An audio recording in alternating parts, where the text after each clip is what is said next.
What's up guys? This is Koro. Welcome to my channel. Nag-share ako ng opinions ko, experiences at iba pa na related sa crypto, NFT or Web3 projects. I'm a part of Marites Gaming Guild and Zen Talpakan Guild, mga community na tumutulong para ma-educate ang mga tao about crypto and investing. Hindi kami mga financial advisors at nandito lang kami para tumulong sa inyo. Mandatory pa din na you do your own diligence. So without further ado, let's dive right in. Hello guys, what's up? Welcome back dito sa ating channel, Koro NFT nga pala. So for today's video natin is all about another airdrop opportunity with minimal fee lang naman. No? Gagamit tayo ng BNB with OPBNB chain or BNB chain mismo. Pero I suggest OPBNB yung gamitin nyo kasi mas mura doon yung fees. So to start, ang pangalan project is Starry-Nift and backed by Binance Labs ito. So nag-invest si Binance Labs dito, which is great. So mas malaki yung backing and mas strong yung project kapag ganito. So guys, para sa detailed steps natin, as usual, nasa description natin yan para mas madalian kayo. As you can see, medyo mahaba to compared sa mga ibang ginagrind ko. Pero yung iba naman kasi dito guys is one time mo lang gagamitin, katulad ng mga pag-setup ng profile and paggawa ng mga spaces. So pagpunta mo dito guys, doon sa link na nasa description natin, yung unang-unang link is kukonek mo lang yung wallet mo. Then after mo mag-connect ng wallet, punta ka sa profile mo. Punta ka dito sa images, click mo yung my profile. So mapunta ka dito and then lagay mo yung nickname mo. Alternatively, pwede kang gumamit ng domain names, as you can see ito. Pero last time kasi nung nag-try ako gumamit ng Ethereum or ng BNB na domain name is ayaw niyang gumana. So connect mo yung Discord mo, Instagram kung meron ka. Tapos yung referral link mo guys, pwede mo itong i-share sa mga friends mo para mag-earn ka ng mas maraming points. Then syempre about, pwede ka maglagay ng about. Tapos lastly, maglagay ka ng profile image mo. So guys, yung pinakita ko pala kanina is under settings siya. Tapos yung my profile, ito yung makikita nyo sa my profile. So under dito, meron tayo publish space, merong NFT space, avatar clothes, green, code green I mean. So and then battle item, rewarding NFTs. So iba dyan, wala pa akong mga nakalagay dyan. Yung avatar guys, pwede ka mag-iba ng avatar. So yung spaces, papakita ko sa inyo kung ano to and para sa yung avatar natin mamaya. So for avatar, ito yung default avatar mo. Pwede mo siyang change, mamili ka dyan. Tapos pwede ka rin gumawa alternatively, no, kung gusto mo. Pero kasi guys, hindi ako gumawa kasi medyo mas matrabaho siya. Pero kung wala kayong magawa and naboboard kayo, pwede kayong gumawa and medyo time consuming lang siya. And then guys, bago ko pakita tong space, no, magpa-publish tayo ng space, is papakita ko muna yung parang earning system nila. So para maka-earn ka ng points dito, punta ka dito sa earn tab. Tapos pwede ka mag-collect ng parang XP dito, no, para tumaas yung level mo, which is kailangan mo ng OPBNB or BNB, no, sa sa wallet mo gamit si OPBNB or BNB chain. Kasi you can see meron lang ako minimal gas fee na babayaran. So bawal pala guys sa OPBNB, switch tayo sa BNB. Then after yun guys, magko-collect tayo. Ayan, so umulit siya, nag-refresh. So magko-connect lang yan. So click natin tong collect ulit. So guys, ito is every 12 AM pala siya nag-reset. So hindi ko siya na-claim kanina and natanggal yung streak ko. So 1 AM na kasi right now and kanina bago ko siya i-record is pwede pa ako mag-collect ng I think day 3 pero nawala nga siya. And as you can see, after around 23 hours, which is yun nga 12 AM, pwede tayo mag-collect ulit ng daily points or daily XP. So pag scroll nyo sa baba, meron silang mga daily events. As you can see, ayan, pwede kang mag-say ng good morning sa mga 3D space, mag-explore ka ng 5 distinct spaces from 5 different people or profile. Tapos mag-maintain ka ng presence online for at least 10 minutes. Tapos dito sa baba, dito na ako nagpa-follow guys everyday. Siguro, ayan, yung mga top yung mga pina-follow ko. Tapos pag hindi pa ako naka-follow, pina-follow ko lang yan. And then after yan, ma-follow mo na siya. Pwede mong visit yung space nila. Profile, click mo yung profile. Tapos, syempre may mga na-publish na tong space. Ayan, as you can see, meron siya, no? Go mining. So, ito yung space niya. Pwede mong click. Tapos, mapupunta ka sa parang space na ginawa niya. Which is, yung papakita ko sa inyo mamaya, meron din ako sariling space. Pero, sobrang basic lang ang akin. Ayan, guys, pwede ka mag-explore dito kung ano-ano para ka naglalaro. Space and WASD yung kanilang controls. Tapos, ito yung chat. Pwede ka mag-say dyan ng good morning or GM. Kasi kasama yan parang sa daily quest, no, as you can see. And then guys, going back dito sa ating profile, pag nakita mo itong published space, as you can see, meron akong isa, pero sa inyo wala pa yan. So magkikreate kayo ng space, click nyo to. Tapos yung itsura ng default space is ito. So yan, parang default space. Ang iniba ko lang dito is naglagay ako ng couch. Tapos naglagay ako ng parang TV. Tapos yung mga picture, yan, MGG. So shoutout sa Marites Gaming Guild, no. Yan, pwede mo click para ma-zoom in. Tapos guys, pwede mong ibahin yung size niya. Pwede mo lakayan yung parang picture frame. Ito naman si Koro. Tapos yung ito yung domain name ko sa BNB. And then guys, syempre naglagay ako ng picture ni Ding Dong dito for inspiration. And guys, syempre sa detailed steps ko, no, nilagay ko rin yung link ng space ko para ma-visit nyo.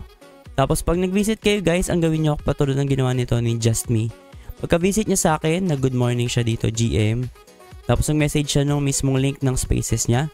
So, dahil nag-leave siya ng link dito ng space niya, visit natin yan guys. So, pakita ko sa inyo na binivisit ko talaga yung mga spaces na nag-message dun sa mismong space ko.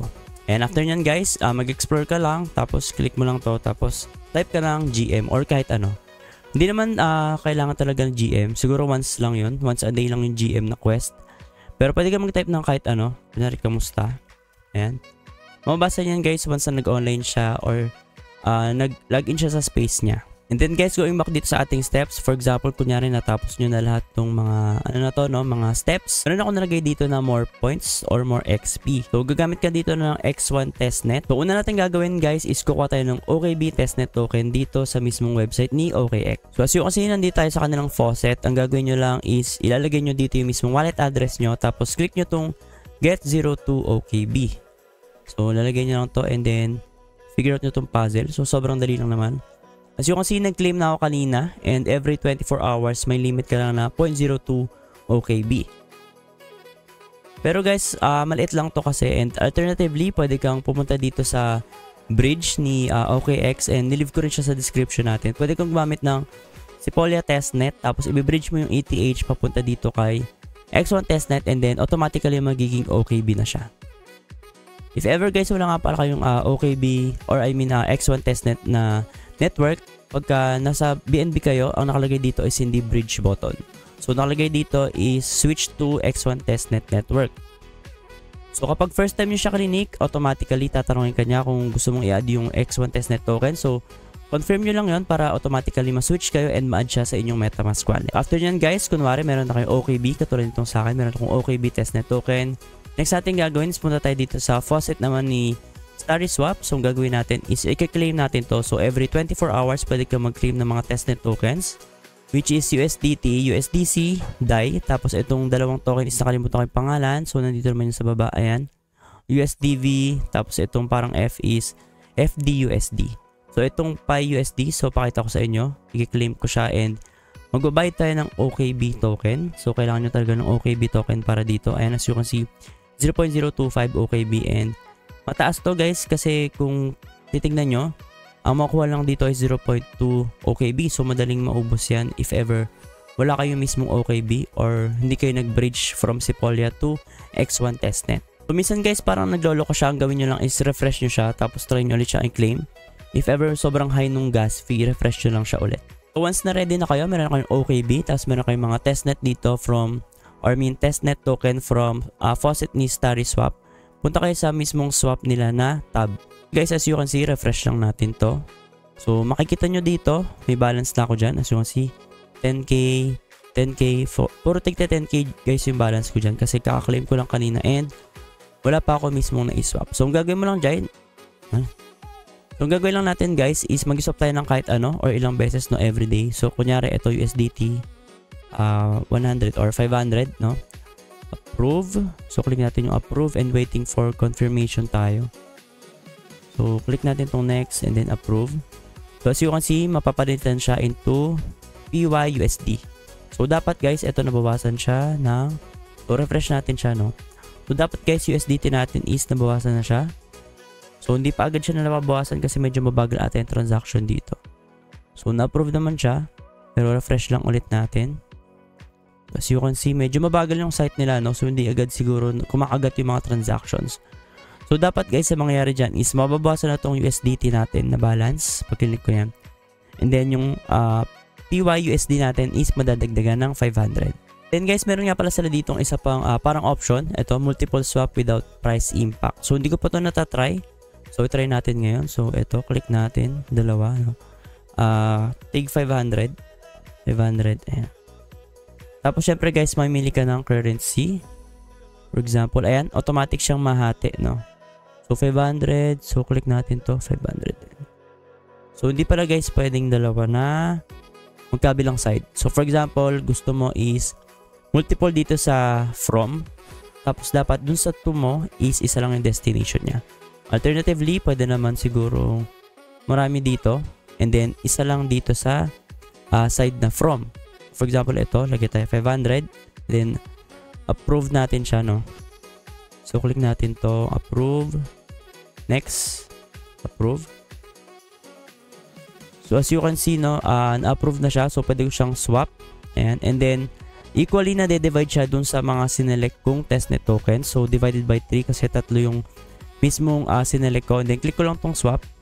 So syempre magbayad tayo ng testnet token which is yung OKB for gas fee dito kay X1 testnet. Guys, as you can see, mabilis naman, no, USDV natin is nabawas ng 500, tapos yung USDT natin and USDC and DAI is nadagdagan ng tig 166 tokens. So guys, I suggest kapag ka nag-i-swap kayo dito is perform nyo yung multiple swaps, ito, and then single swap din, gawin nyo rin itong single swap everyday kung pwede, no, kasi testnet lang naman siya, meaning is libre siya. For additional XP to kay Starry Nift. Lastly guys, yun nga, going back dito, papakita ko lang sa inyo, nadagdagan to guys, 350 plus lang ata to kanina. And then nadagdagan siya nung nag-i-swap ako. Not sure if kada swap is nadadagdagan siya. So, yun nga, I suggest na everyday kayo mag-swap dito and multiple times kayo mag-swap, hindi lang isa or dalawang transactions. Siguro gagawin ko dito is 10 swaps per day. Tapos mag-login ako para maklaim ko yung para mga XP dito na libre. So, ganun siya i-grind everyday and libre lang naman siya. And then guys, lastly, no, make sure to follow their social media account. Ito yung kanilang official Twitter account and ililive ko siya sa ating description para hindi kayo ma-scam ng ibang mga fake accounts ni Starry Nift. If ever may mga questions kayo and clarifications, yun nga, pwede kayo mag-leave ng comments sa ating comment section. And then guys, nilagay ko nga rin pala dito na yun, mag-leave kayo ng space nyo dun sa mismong natin, comment section. And as you can see dito sa steps na to, no, and sa mga space or publish ng space, mag-share kayo ng space nyo sa comment section natin para i-visit ko yan from time to time, tapos mag-GGM ako or good morning para magkaroon na kayo ng mga additional points. So yun lang guys, make sure to follow din yung TikTok ko and Facebook kasi nagpo-post ako doon from time to time. Yun lang guys, and see you sa ating next video.